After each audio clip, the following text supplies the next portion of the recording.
Here come the boys. Y'all ready to go swimming, baby? Come on. Give it up. Get out of that water. I tried telling y'all, it's swim lessons, baby.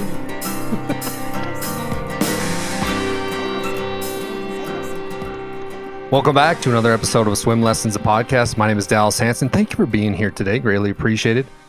My guest today is Blair Backles. He has created this form of catching up with basketball, football, the two great sports in this great state of North Dakota, and it's Blast to the Past ND. Make sure you check it out on Facebook. I've really enjoyed whether it was his player spotlights or his box scores, just highlighting area athletes. It's been a phenomenal thing. He's up to, I think he said 19,000 followers on his Blast to the Past ND.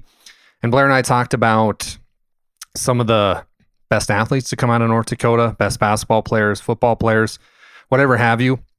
And I enjoyed his time and I appreciate his time. And I just, I really like people that are trying to promote student athletes. And that's who Blair is. So again, make sure you check out Blast to the Past ND on Facebook. You will not regret it. And I also want to thank these people that made today possible. How about Glosso Angus? They're a proud sponsor of Swim Lessons, the podcast. They're your premier source for registered black Angus cattle since 1973. Glosso Angus cattle showcase dominance, durability, and docility, and they're built to thrive on the northern plains. Check them out today. That's Glosso, Glasoe, Angus.com. And also PSP Network. It's game day, baby. They've been promoting local student athletes for a very long time. They got this new show out about golf and the golf highlights. Nick Holberg and the crew take guys out on the course, whether it's your two favorite athletes, two best sports broadcasters, whoever it might be. Make sure you check out this summer show PSP is offering. And how can I watch that, Dallas? Well, let me tell you. It's at their YouTube at PSP Network. Also, you can check out soon to come schedule events for fall and winter. I myself, along with our fantastic broadcasting team, is going to be doing a great job for the upcoming fall and winter sports. And their schedule will come out on their website. That's psp.network. Appreciate them coming on board. And last but not least, River's Edge Bar and Grill. They're known for offering the best happy hour in the great town of Williston, North Dakota, right there in the heart of the Bakken. Providing unbeatable deals in a lively atmosphere, guests can also enjoy a variety of entertaining activities, including bingo, trivia, and the very popular Name That Tune. Come on down to River's Edge for great drinks, great food, and great fun. All right, here we go. Blast to the Past, North Dakota. Let's have a day. Blair, what's going on? Good to see you. You too, Dallas. I'm a big fan of your social media page on Facebook. So many questions have come up in my mind. And we've been working on doing this for a while, but Blast to the Past, ND, how'd you come up with that? Well, I don't know exactly how I came up with it, but instead of blast from the past, I wanted to say I was taking people to the past instead of, from the past. So basically taking people to the past was my reason for the name instead of from the past. Well, you've done that and more. I mean, I enjoyed it every day, but the thing that you did this past year that I really liked was the box scores. I mean, that's a lot of work, man. Yeah, it wasn't really pre-planned. It was kind of funny that we were about a week into the season. The season starts off, some teams don't start right away. Mm-hmm. And I went to a couple games and all of a sudden, I think I'll do a box score of a game. And then I did a box score of the game. I go, maybe I should try to do box score for the whole year.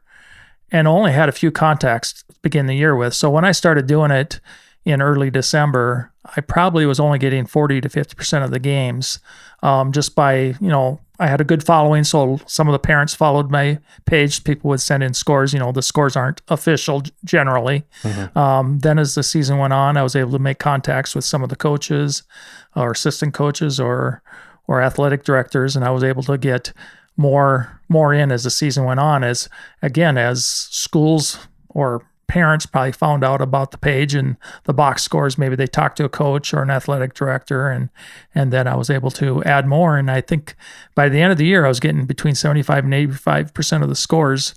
I was doing A and B, and then I had Scott Cattell, which I think Scott. He was doing the double A for me because just the A and B was really, Oh. really tough because I'd start getting scores in about 8:30. Some games might on a Saturday might be in the afternoon, but on a regular school night about 8:30, and they'd be rolling in till about 10:30 or 11. So I'd be up till about midnight, 12:30, putting those scores in. And of course, I have a regular job, so that was a little bit of a challenge there for a while. Well, basketball season is such a grind, and when I was broadcasting this past year, I just kept telling myself, make it to March, make it to March. And it's because it seems like, oh man, we got this tournament, but then it's over, and it's just like that. Snap a finger, it's over. And so if you can make it to March, you're golden. And you've, I know so many people around the state that think, oh man, did you see the blasphemy? Did you vote on the blasphemy? Like, did you better vote for John Cole? I'm like, oh, I just voted for John Cole. And you did that cool. Another thing that I liked was the, you kind of, when everybody loses basketball, it's like, okay, basketball's over, we look forward to next year. But you've been doing like these simulations. You did the top like guys from each NDSU, UND, and then the top broadcasters. How'd you come up with that? That's amazing. Well, most of my ideas is I come up with are, okay, this is something I'm interested in. And I figured, I'm probably a little bit more of a sports fan than the average person, but people that follow my page, I figure are sports people, probably more than average even. So I go, if I like it, I think there's a chance that other people that are sports fans are going to like it. So most of the things work, but not everything. Not everything has worked. Well, one of the things that I noticed on your page, and you do a great job delegating this, is there's also some hate in some of the comments. If you say, and I talked to you at the state tournament about this, but when you say, okay, I see this player like all state, I see this, I that, and there's a few, like with anything in life. But let's talk a little bit about that, because there's a lot of hate on social media. I've tried to limit myself with it, to be honest with you, unless I'm posting like some obvious a picture. But doom scrolling is tough on me. But tell me how you handle that, because that's an interesting piece, and I really want to talk to you about that. Well, for the most part, people have been really good.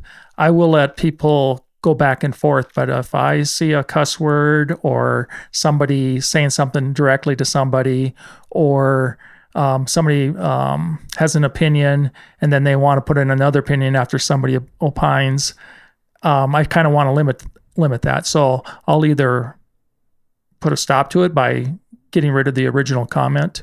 And I've even had a couple of people mad that I've done that. But for the most part, I think I've only had to do that 3 or 4 times.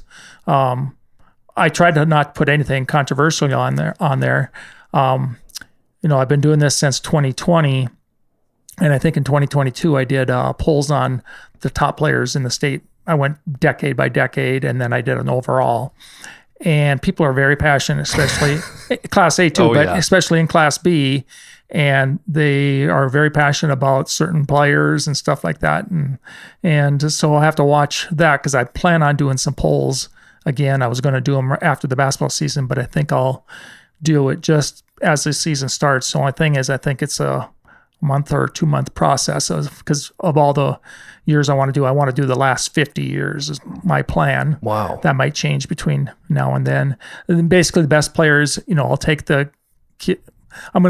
When I did it 4 years ago, I took every kid that was either first team all-state or second team all-state. And based on kind of how those went, I'm going to shorten it up a little bit. Just to make the process a little bit quicker. But generally, if it's a popularity contest a lot of times, or a name recognition. So I want to try to get the kids that were the best players. So, basically first team all-state players is what I'm probably going to use. Maybe if somebody was second team all-state 2 years in a row, I go like that. I haven't really decided my parameters on how I'm going to do it. But what'd you think of Mason Clabo this past year? Oh, he's phenomenal. I didn't get a chance to watch him that much, but just from the time he was 8th grade, seeing him a couple times a year, either on TV or in person. Yeah, just a phenomenal athlete. That I was at the state AA tournament, and he had a knee injury. Everybody knew, and he obviously breaks the all-time scoring record on Moody, who's a great player as well, playing overseas now. But watching him during that tournament gave me chills every time I watched him in the game, because he had this huge knee brace, and there would be things flying off the knee brace. Like, he was playing so hard. And it was in the semifinal game. I was actually sitting with Joe Cattell, and there's stuff flying off. and he runs. Bart Manson calls a timeout. He runs to the sideline. The trainer has a fresh Don Joy huge brace. They slap it on him. He goes like behind the bench to kind of put some towels up so nobody could see, puts the brace on, taps Bart like after they played maybe 2 minutes. I'm ready. And I'm like, that is warrior. That is a kid that loves the game. That is a kid that wants to win a state championship so bad. He'll play with one leg. Yeah. And then he was phenomenal. Yeah. Just imagine what he would have been like without the injuries. Yes. Yeah. I mean, and he's going on to play collegiately and stuff. And I wish the best for him. And hopefully, that knee heals up. But I mean, you don't see that. Even in the NBA, it bugs me when I'm watching NBA and a guy gets like pushed down and lays on the ground for 3 or 4 minutes. But then you got this kid from North Dakota, and he didn't have to do that. I mean, he could have easily said, I it's all good. I got a college offer. My team, they weren't the favorite to win it. I'll be okay. Nope. We're going to play this thing out. We got a lot of competitors. Hey folks, are you craving authentic, mouth-watering smoked meats? Well, let me tell you where to go. It's Bronson's Smokehouse in Beulah, North Dakota. They've been serving up legendary country-style sausage, jerky, and Slim Jims for over 40 years. Order online today at bronsonsmokehouse.com. That's Bronson's, Bronsons, smokehouse.com, and taste the tradition. In North Dakota, there's a few like that. I mean, kids that aren't even the top notch, but they'll get hurt, and boy, nothing's going to stop them. Tape up that ankle. I don't care how bad it hurts. Just make sure I don't break it, I guess. And then I saw your post on Bart Manson, which I really liked as well. Do you know Bart pretty well? No, I don't know Bart at all. I know Gene a little bit, or I met Gene through Brian Horniker years ago and stuff like that. Gene was the head coach of Minot for a long time, right? Yep. Man, I was talking to, oh my gosh, I'm having a brain fart. Legacy's head coach, boys basketball. Horner? No. No, gosh. Legacy. Not Legacy. Bismarck. They just won state. Oh, Century? Yeah, Century. Darren Mattern. I just talked to, I had him on the podcast, and him and Bart are like good buddies. Okay. So, I mean, can you imagine you're meeting up with your best friend in the state championship? That's what it's all about. Your top 5 sportscasters was one of the most, let's say, biggest you've had, and I loved how the top 5 turned out. For everybody noticing, you can find these on his Facebook page, Blast of the Past ND. So number 1, John Cole. Number 2, Lee Timmerman. Number 3, Jack Michaels, phenomenal, top 3. And then it went Lee Halverson and Jim Adelson. I mean, out of those top 5, do you personally have any favorites? Well, me growing up, and he didn't make the list, was Russ Smith, and he would have been in the Jim Adelson era. Jim Adelson, 2 rolls, no coffee. That was, I remember them being a kid and watching the state tournament. And that would have had to be in the early 70s. What was that? I've never 2 rolls, no coffee, and basically it went around the rim, or they shot twice and didn't make the basket. So 2 rolls, no coffee means the ball didn't go in the basket. I like it. Yeah. What do you? Because you're a big basketball guy. Without John Cole at the state B, what do you think? Well, he's very, very popular. Yeah. But it added an element to the tournament. Well, he was loved, and I guess I don't know what makes somebody so lovable, but he was lovable, and I think he was lovable in Williston. I mean, he's been there forever, and I think everybody in Williston. They named the gym after him. Yeah. I mean, I'm sure he has his detractors, but I haven't heard them. Yeah, me neither. So, and I don't know John Cole at all, and I don't know exactly how Williston runs things over there, but he's been there forever. It's kind of sad when you think of it, because like Lee Timmerman's retired, John Cole, I'm sure, well, who knows if he'll retire, but a lot of these guys, I know Jack Michaels is still calling games in Fargo, but Lee Halverson's been gone, and it's kind of sad, but it's also positive because there's a new generation coming up, and there's the new John Coles, there's the new Lee Halversons, and that's exciting. Yeah. I'm just trying to remember who we were just talking about. I was going to bring up a little Manson story. No, I mean, of one of the announcers. Oh. Lee Timmerman? Oh, let's go on. If I come back, no worries. I should have blurted it out as soon as I. So you're wearing some Minot State gear here today for everybody listening. Do you have a favorite college football team in North Dakota though? Actually, I go probably to more UND games than NDSU, but really, I like both teams. Basically, Grand Forks is slightly closer, and at the time I started going to UND games, it was a lot easier to get tickets and get good seats. So I've been going more to them. I haven't been to an NDSU game in probably 8 to 10 years. Man, you got. But I cheer on both of them. Yeah. And your number one, and this was another one too. It was between Carson Wentz and Phil Hansen for the favorite from North Dakota State. Carson edged him out, but I mean, Phil Hansen, a phenomenal guy. And I wonder, when people look at that, and they're both from North Dakota, which I get, but Carson was a top 5 draft pick. Phil Hansen played for the Bills, right? Yep. And I mean, you don't hear about that from every state. They still show love for him. Yeah. Well, Phil Hansen, I think he had bought farmland or something, or I'm not 100% sure, but he's doing the color, I believe, for NDSU all these years. Wow. I believe on radio, or maybe it's TV. I don't even know which one, but I know he's been back here doing a lot in North Dakota, and that makes a big difference. Carson, of course, hasn't been gone as many years. And of course, they won national championships with him, and I'm guessing they probably won some with Phil Hansen too. I don't recall. Yeah, that's tough to tough but to I believe recall. Phil Hansen was a first round draft pick also. Yeah, I'm sure people are going to get mad at me, but I just remember him for the Bills. Like he was the guy. Oh, he was phenomenal. Jim Kleinsasser from UND, first one that comes to my mind. Weston Dressler as well, but Jim was so good.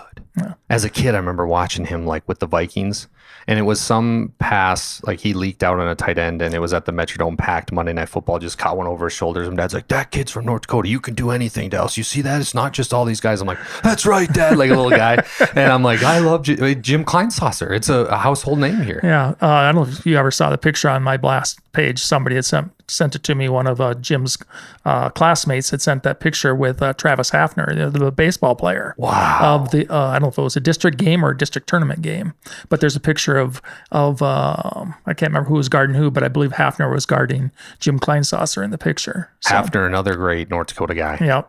Cleveland guy. Yep. And they only lived like 10 or 15 miles apart by how the crow flies. Wow. They went to 2 different schools, but I think they were both farm boys, and their farms were only like 10 or 15 miles apart, is what I've been told. What was in the water over there? I don't know. I need Because some of that water. They were both big. and that picture, Hafner was not nearly as big as he got to be. So Yeah, I talked to Hunter Berg one time, and Hunter talked about how they met in the championship in basketball against Jim's team, and he just was like, Kleinsasser was a different breed. Man amongst boys. Like he and Hunter said he said in the podcast, but he said he kind of blamed himself because he didn't shoot the ball well, and I don't think he shot. He said he didn't play well, and he just said, I don't know what it was, Dallas, if it was the pack gym and you and I both know Hunter Berg, one of the arguably best players to come out of here, but I mean, Jim Kleinsasser, can you imagine going down the lane trying to get a layup and that guy comes over? No, they had other big guys too. I think they had I wish I could remember the names, but they had another kid that was 6'7", I think, or 6'6".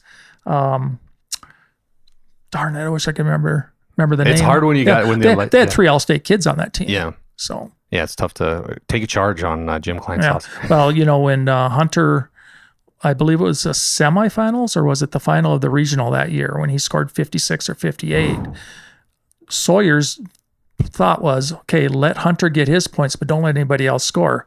Well, Hunter got his points. Yeah, no kidding. Oh, man, let's let Hunter get off. Man, I don't know about that. Yeah, you can't let him shoot because he could shoot wherever and, get 3 feet off the ground. Yeah, no, he really could. This past year, we were talking about this before we jumped on. What a phenomenal year for North Dakota basketball. The state semifinal Class B game, in my mind, was one of the better games of the year between our Redeemers and Bishop Ryan. You were there. I saw you and your wife, I believe. Back and forth.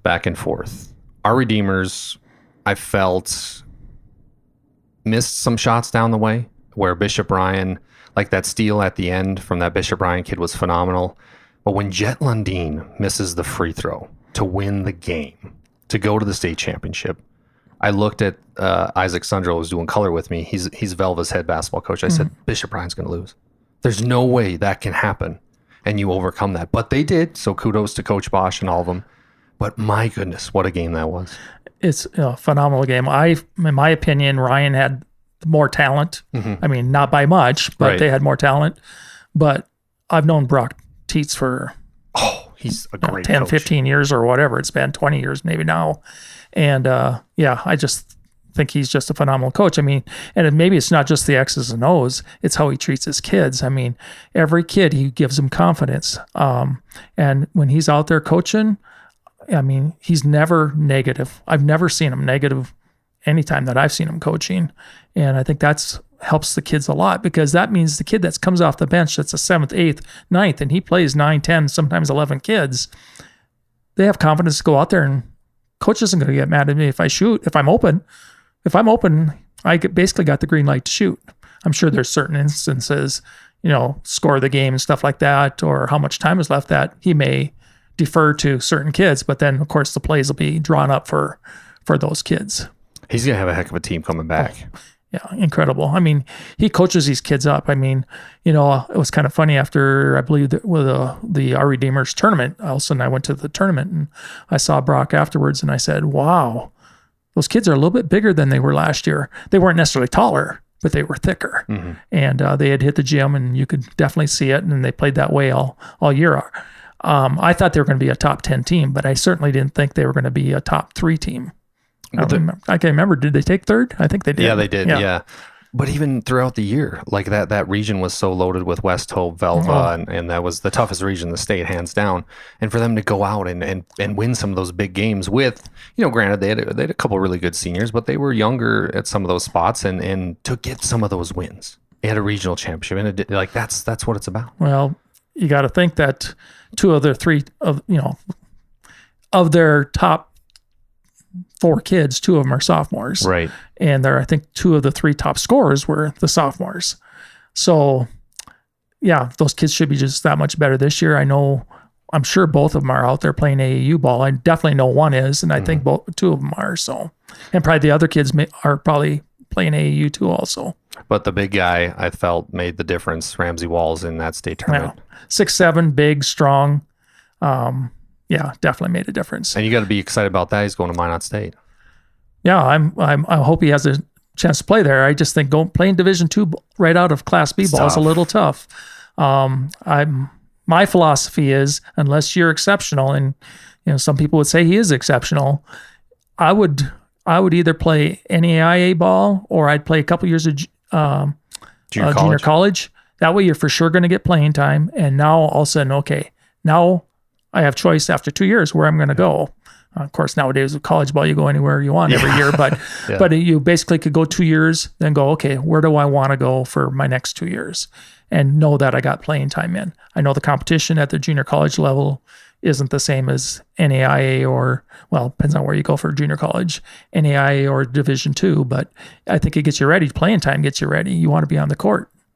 Yeah, North Dakota's got some great junior college and NAIA. I mean, Dickinson comes to mind. Williston State's great. Botano's got a good program, and I mean, that's good talent. Well, I think over the years, Wapaton's had excellent teams. I mean, they've had national championship teams. I don't know if they won it or not, but when Craig Irwin was coaching down there, they had some really, really good teams. Jamestown has always been tough too. Yep. I mean, men's basketball specifically, they've been really good. Yeah, they got lucky I won't say lucky, but they had Mason Walters there for 3 or 4 years before he went to Wyoming his last year. So and he could have went easily to, Fargo right away or wherever, I think, but he wanted to stay home and play, and I'm sure it helped their crowds. Well, just when you said that, I couldn't help but think about one of the guys that made it out of North Dakota that played at a high level and was great, Jeff Boschee. Oh, yes. Valley City, Roy Williams sees him in Minnesota. Hey, I want this guy. I'm going to get this guy.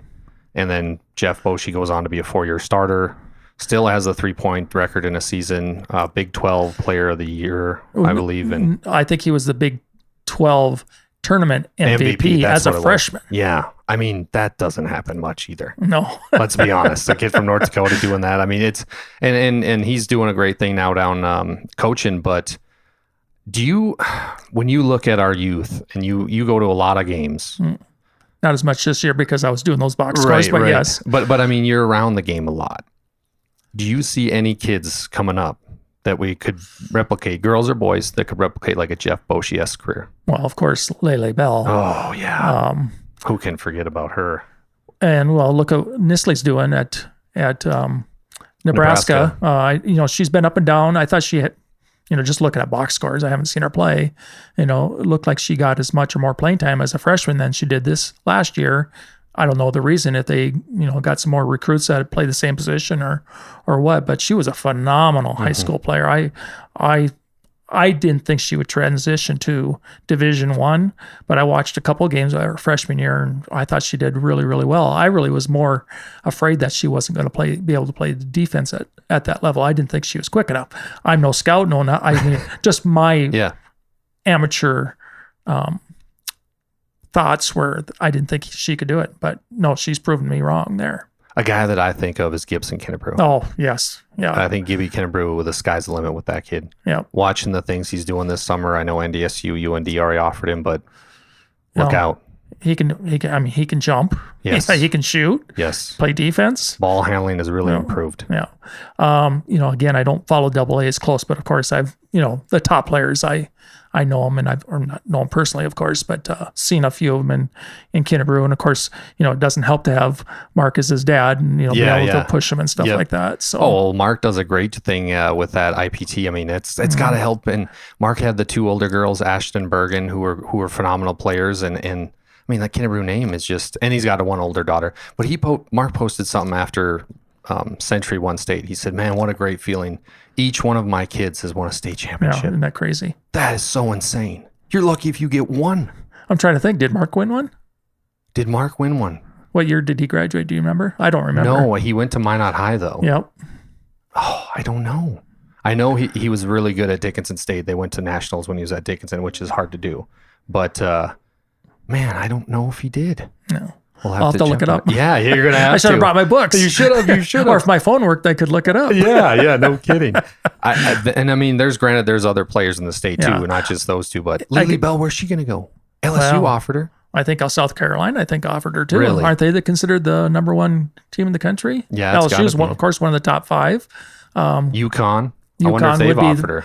I haven't seen, but I thought I saw South Carolina had offered her, or maybe she had a visit there. I'm not 100% certain. So, but I would think that she'll make her decision here before the season starts. Yeah, I mean, that's kind of the rule is after your junior year of the summer. Yeah. But and Minot High is an interesting case, the girls, and I really like Coach Schwartz. I talk to him quite a bit. We cover a lot of Minot games at PSP, and there's so much pressure on a team like that because when Lily Bell and Maggie Fricke were 8th graders, they win state.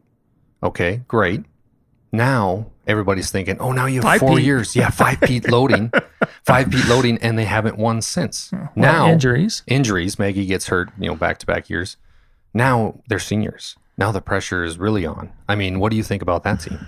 Well, the pressure is going to be on them because I'm sure you probably feel the same as I do that, yeah, they should win it. Mm-hmm. I mean, they got the talent. They got two of I won't say the two very best players, but they have the very best player, in my opinion. And then if Maggie comes back close to her old self, she would be one of the top 3 or 4 players in the state. So, yeah, they should be favored to win. Of course, they're going to need some players around them. I know they have talent around them. So we'll just kind of have to see how that plays out. So I don't know what they have for other tall girls on the team coming back. Not that being tall is as important nowadays as it was 10, 15, 20 years ago.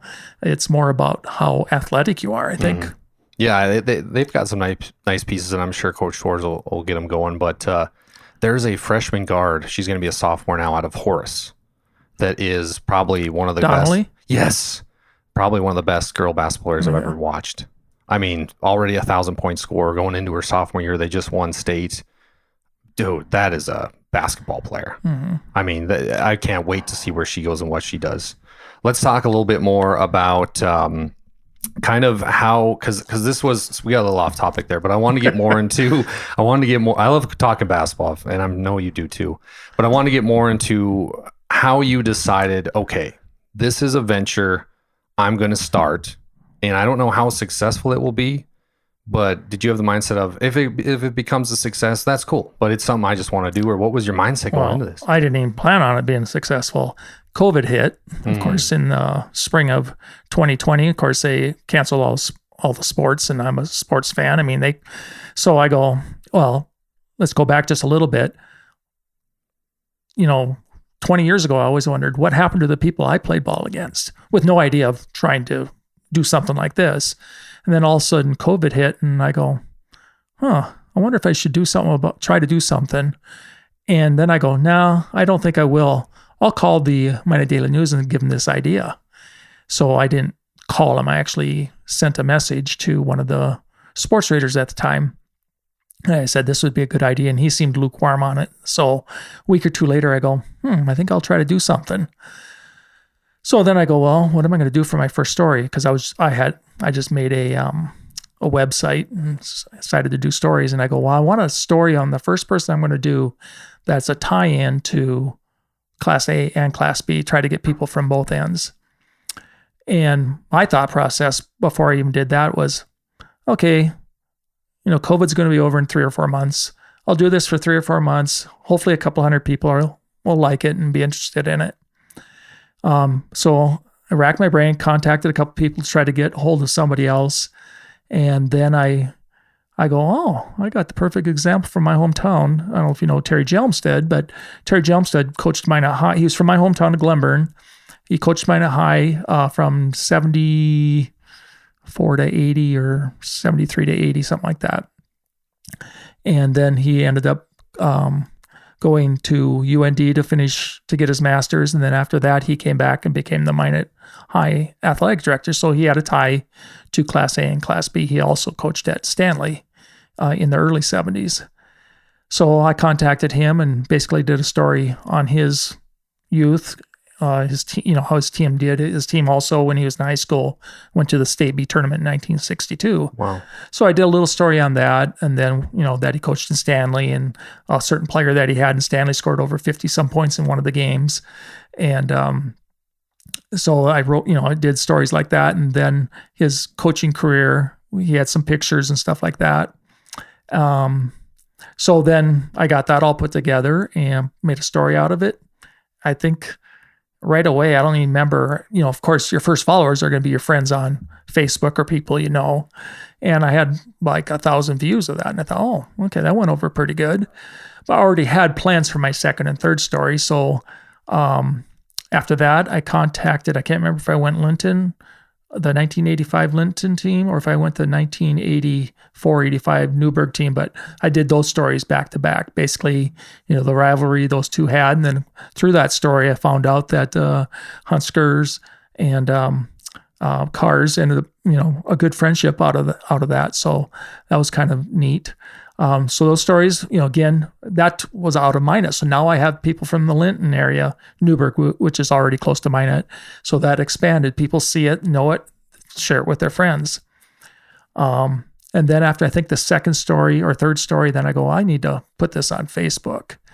And then the almighty Facebook. Yep, and it just took off from there. I mean, right away, again, people who are friends of mine on Facebook, pretty much liked it right away. Of course, I sent invites to them, and then it just took off from there. So, you post something somebody knows, they post it on something, they post, in Class B, if you post something from a Class B kid from 20, 30, 40 years ago, man, that gets around that town, and then everybody knows some of these kids are, adults now, of course.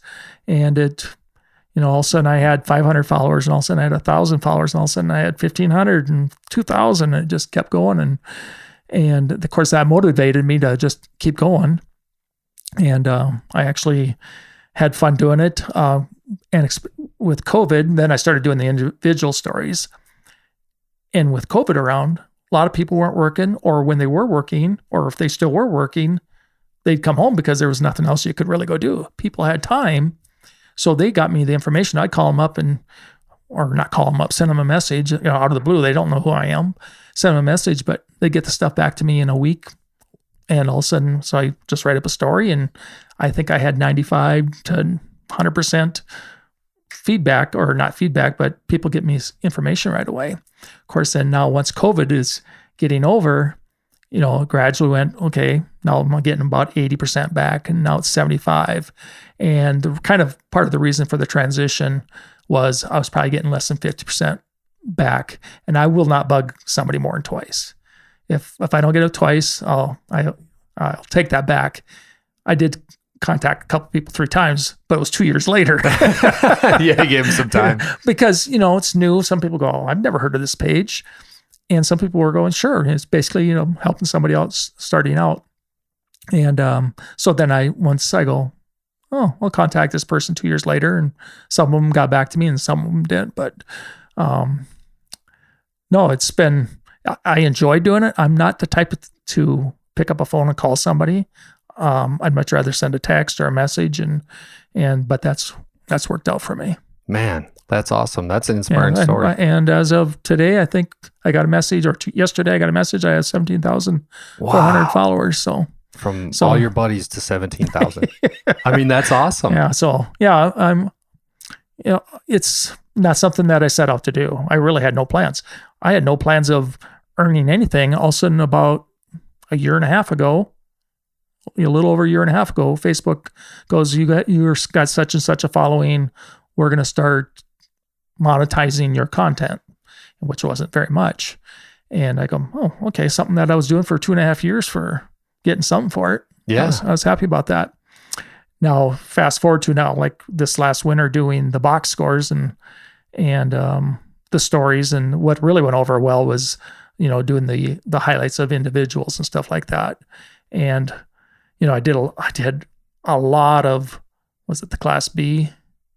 Class A. I don't even remember which ones. So I got almost all the girls. I think did a lot of girls, and then the boys, I was running out of time, so I didn't have as many of those. So if I do it this year, it'll be the boys and the ones that I didn't get done last year, because I did almost all seniors when it came to boys. With girls, I did anywhere from 8th grade all the way to the senior year.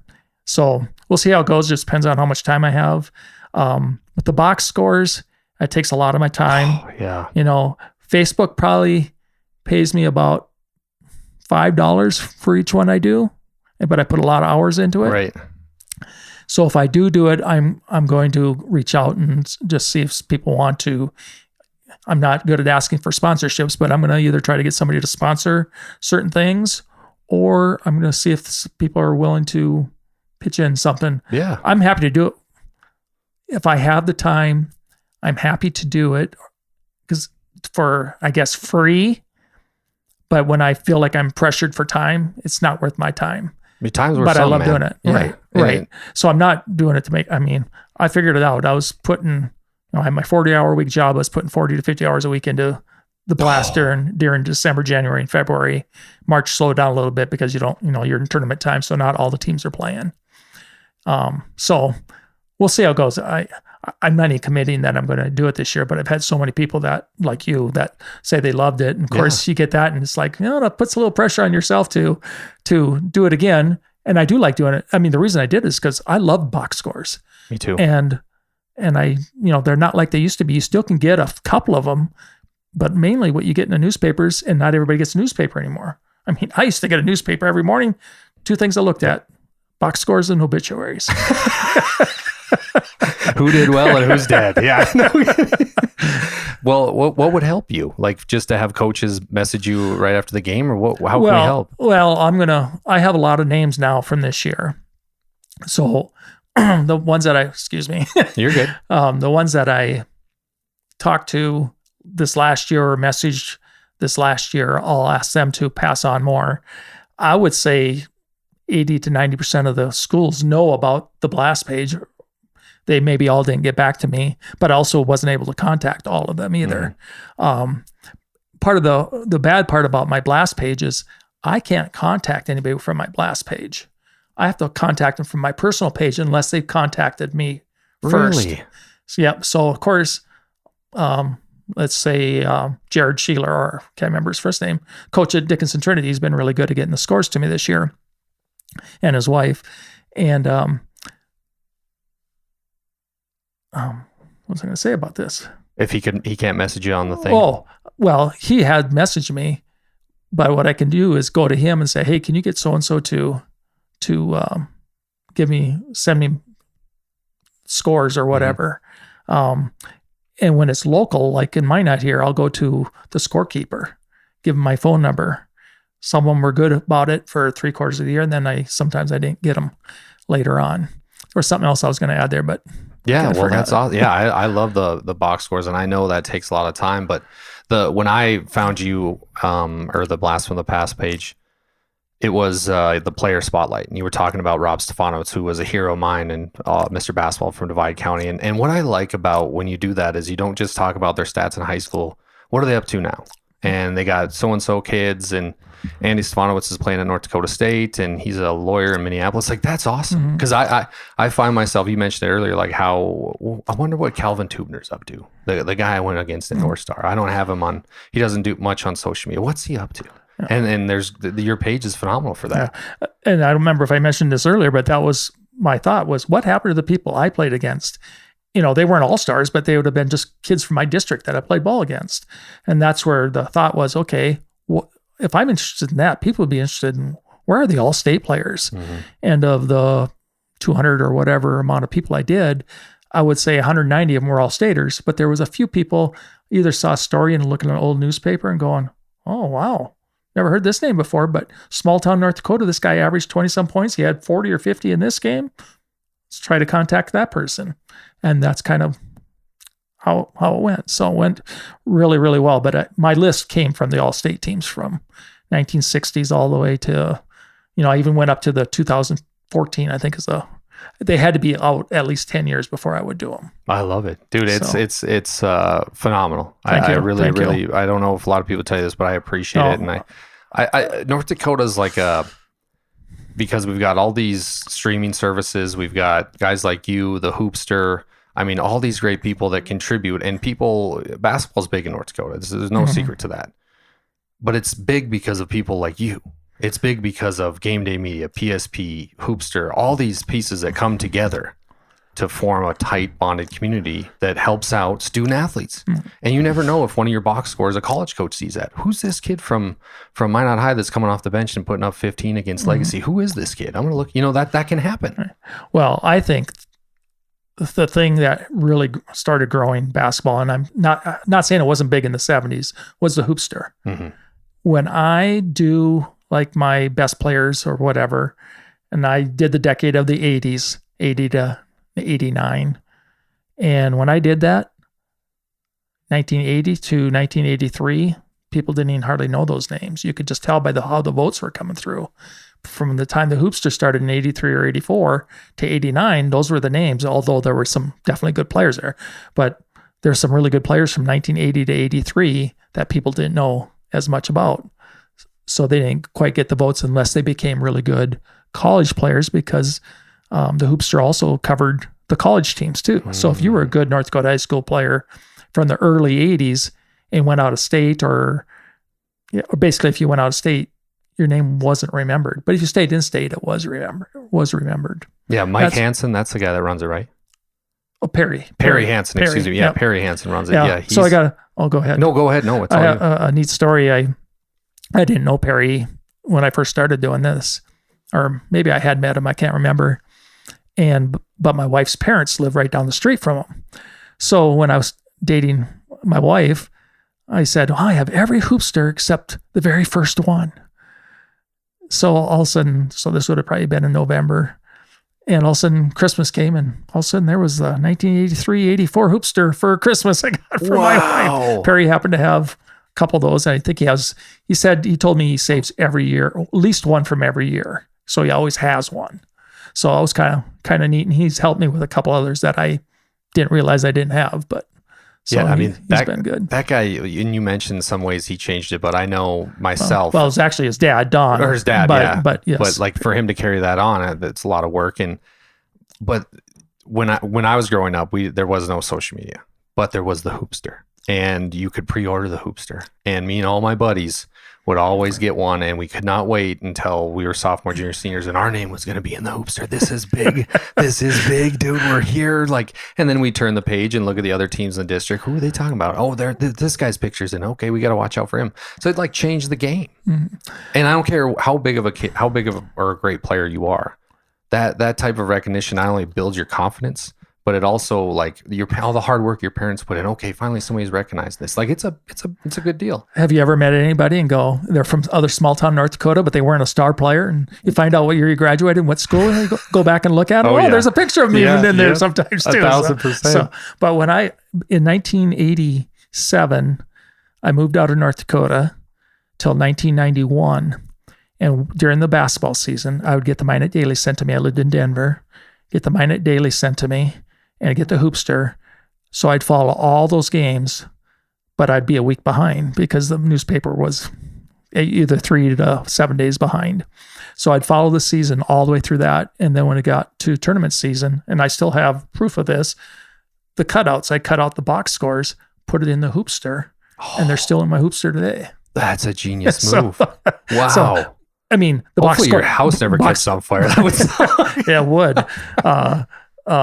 Mainly it was, I don't even remember if it was district, but mainly the regional tournament box scores were all in there because back then the Minute Daily would put all 8 regions in one little section with the box scores and a little bit of, headline of what happened in each region. So it was all in one page. It wasn't like there was one here and, different places. So yeah, that just tells you how much I loved following the sport. And I got every Hoopster except that very first one. Well, it's an art that you do, man. It's a special art. No, thanks. And no, I appreciate it. I'm not a writer. I've done a few live Facebook live updates or whatever. I definitely don't feel comfortable doing that. But people ask me after I've done a few, they say, well, I like watching that. And I go, I just don't like really doing that. But so I didn't do as much this last winter, but if I do it again this year, I'll do a little bit more.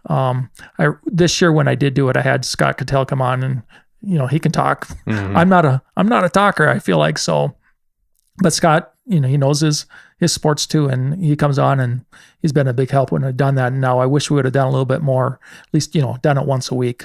So we'll see what comes this next winter. Yeah, I'm excited, man. Couple of last questions left. Yep. Believe it or not, we've been at this 43 minutes. Time flies. I'm going to put you on the spot. Uh-oh. Best head coach in your mind to come out and to coach North Dakota is? Well, you got to go by, You're going to go by wins? Well, Dan Carr? Well, Dan Carr, of course, Eddie Byer, which a lot of people didn't like Eddie Byer back in the day. I won't say they didn't like him. They thought he was flashy.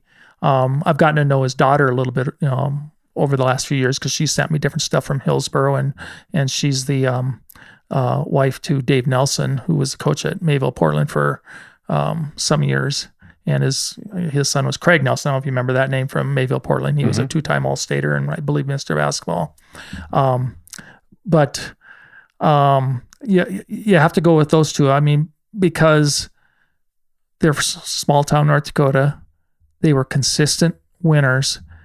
I would say, of course, the one with the most wins would be Dan Carr. But Hillsboro came out of, I feel, a tougher region. And back in those years, they had 4 or 5 teams, and sometimes the second or third team in their region could have won state also. So I'd say those two, Eddie Byer and Dan Carr. I just met Dan Carr last spring.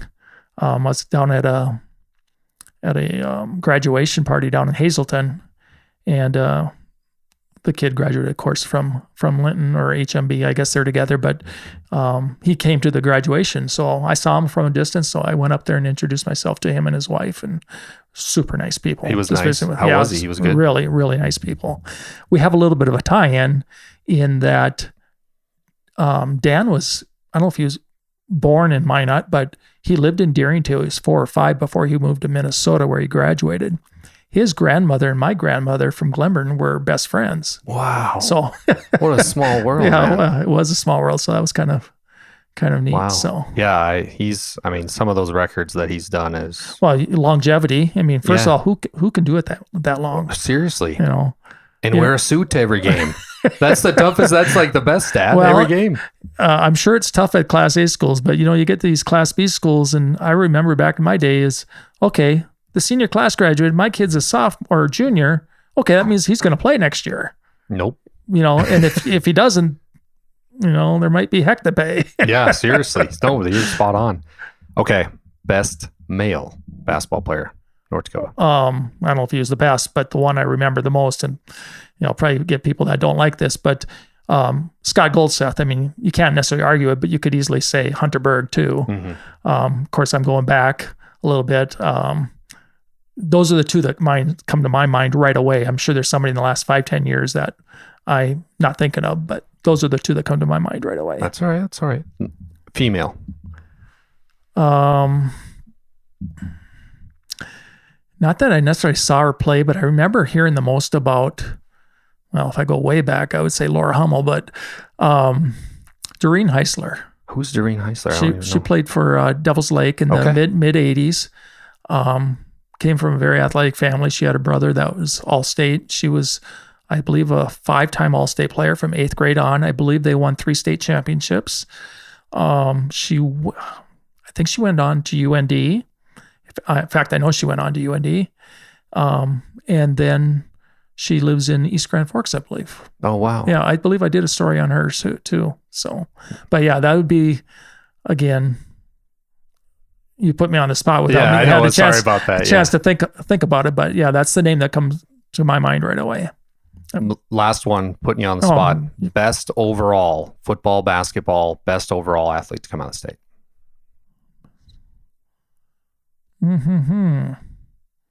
Best overall athlete. Well, of course, it has to be Darren Erstad. Yeah. I mean, he played hockey. I don't even know if they had Mr. Hockey, but if they did, I think he would have been Mr. Hockey. Football punter. I'm sure he played other places. Baseball player. Tore it up for the Angels. I mean, and they didn't even have spring baseball, or did they have spring baseball? Yeah, I think he had played Legion ball, but I think he did track too in the spring, and then I think he played summer baseball. Somebody out there will have to correct me if I'm wrong, but I wonder what he's up to. Darren Erstad is coaching, or he was coaching at Nebraska at one time. I don't know if he still is. Yeah, that's right. Yeah, man, Darren Erstad. Yeah. And phenomenal. This is me just talking because I absolutely love this guy. Phil Jackson for me is the best overall, and I get it. Like that was a great pick. I said athlete, but I mean Phil just best coach of all time in the NBA. Right? No, the most decorated. But if you would talk to some old timers, there was a guy that graduated the same year as he did, Paul Prestis. You probably never heard that name before, but he went on to the University of Minnesota. Didn't have the career that Phil ended up having at UND, but after high school, Phil probably ended up being a better player. But in high school, I would say most people would say Paul Prestis was a better player. My dad talked about Paul Prestis all the time. What did he say? He just thought he was the best player. Did he play? What position do you? I would say he was a forward. I think he was 6'3", 6'4". Yeah, and he did phenomenal. In 1962, when Phil and him were juniors, he played for Rugby, by the way. Rugby beat Williston for the state championship. What? Then the next year, Paul Preston's team got beat in the semifinals, and then Williston won the state championship in 63. So Phil's team won in 63. Paul Preston's team won in 62. Wow. Yeah. So did that guy go on to college? Did he play? Paul Prestis played at University of Minnesota. Oh, yeah, you said that, yeah. He was a team captain there his junior and senior year. He wasn't a big scorer. I don't even know if he averaged double figures, but he played there. He still lives. I actually have talked to him on the phone. I did a story on him and was actually going to visit him, and it didn't work out when I was there. He lives in Edina, Minnesota. But he was really pleasant, follows my page, or at least he did follow my page, and seemed like a really pleasant gentleman. Loves to promote North Dakota. I don't know how often he comes back, but I know he loves his hometown. That's awesome, man. Man, I could talk to you all day. I don't want to hold you up here, but No. Everybody Gets Asked Swim Lessons, a podcast about overcoming tough times. You mentioned kind of starting your page, how you weren't sure what was going to go on, but you showed a lot of fruition to keep going. But leave us with something that maybe somebody listening can make applicable to their life, and it can be a slogan, a story, whatever you want, but leave us with something. Well, if people knew me 20 years ago or 15 years ago, I wasn't following the Lord very close. And I would say that is probably the most important thing right now in my life, is to know Jesus, follow Jesus, be like Jesus. And I fail every day, but I am working at getting a little bit better at that. Part of my failure is my blast page is taking me away from my Bible study and my Bible time. But I've made a concerted effort since March 15th to get in the Word daily, or try to get in the Word daily. Again, I fail at that. But for me, getting to know the Lord on a better level has been a big difference for me. So very important for me, and I should be for everybody else that's out there. I'm glad you said that, because this move to Minot for me, or splitting time between has been really tough. And I saw a video on Twitter, X, whatever you want to call it, and it was this old guy, and a 30-some-year-old was walked up to him in the street, and he said, "Hey, I'm doing a random video. Give us some advice for a youngster listening that you found." And he's 65, 70 years old. And this guy looks straight in the camera, and he goes, "Nobody's got to know about it. You don't have to blast it everywhere, but talk to God every day, and He will help you." Mm-hmm. And I watched that video, and I'm like, I'm gonna try it, and I have, and it made life a lot easier. So I'm glad you said that. Yep, get to know him, and he'll make you wiser. It's 1,000%. 1,000%, Blair. This has been so much fun. Everybody follow and make sure specifically during basketball you're watching it. It's Blast to the Past ND on Facebook. Any other plugs or any other? No, ways? that's I'm on X too, but I don't do as much with that. Okay, well, dude, maybe we do this again before basketball season. Okay, yeah, let's talk a little. I'm happy to do it. Yeah, talk a little about the upcoming season. Blair, you're the man. All I right, really appreciate all the work you do. Thanks, I appreciate it. Everybody listening, please follow my guy Blair at Blast to the Past. All right. Thank you. Thank you. See you, everybody. Yep. God bless.